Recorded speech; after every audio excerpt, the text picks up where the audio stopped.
ಬಂದಿರೋ ಒಂದು ಕಾರಣ ಅಂತಂದರೆ, ನನ್ನ ಒಂದು ಇನ್ಸ್ಟಾ ಐ ಡಿಯಲ್ಲಿ ಇವತ್ತು 5K ಫಾಲೋವರ್ಸ್ ಆಗಿದ್ದಾರೆ. ಅದಕ್ಕೆ ಆ ಒಂದು ಖುಷಿ ವಿಚಾರವನ್ನು ನಾನು ನಿಮ್ಮೊಂದಿಗೆ ಹಂಚ್ಕೊಳ್ಳೋದಕ್ಕೆ ಬಂದಿದ್ದೇನೆ.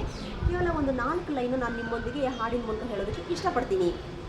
ನಾವು ಯಾರಿಗೂ ಕಮ್ಮಿ ಇಲ್ಲ, ನಮ್ಮ ಫಾಲೋವರ್ಸ್ ಅಂದರೆ ಸುಮ್ಮನೆ ಅಲ್ಲ.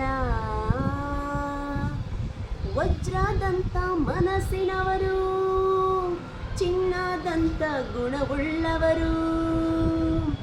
ವಜ್ರದಂಥ ಮನಸ್ಸಿನವರು, ಚಿನ್ನದಂಥ ಗುಣವುಳ್ಳವರು. ನಮ್ಮ ರೀಲ್ಸ್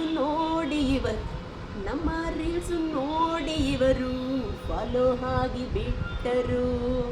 ಅದಕ್ಕೆ ಇಂದು 5K ಸಂಭ್ರಮ, ಅದಕ್ಕೆ ಇಂದು 5K ಸಂಭ್ರಮ ನಿಮ್ಮ ಮುಂದೆ ಹಂಚಿಕೊಳ್ಳು. ನಾವು ಯಾರಿಗೂ ಕಮ್ಮಿ ಇಲ್ಲ, ನಮ್ಮ ಫಾಲೋವರ್ಸ್ ಅಂದರೆ ಸುಮ್ಮನೆ ಅಲ್ಲ. ಈ ಸಂಭ್ರಮಕ್ಕೆಲ್ಲ ಕಾರಣ ನೀವೇ, ಈ ಸಂಭ್ರಮಕ್ಕೆಲ್ಲ ಕಾರಣ ನೀವೇ. ಧನ್ಯವಾದಗಳು ನಮ್ಮಿಂದ, ಧನ್ಯವಾದಗಳು ನಮ್ಮಿಂದ. ಥ್ಯಾಂಕ್ ಯು, ಧನ್ಯವಾದಗಳು.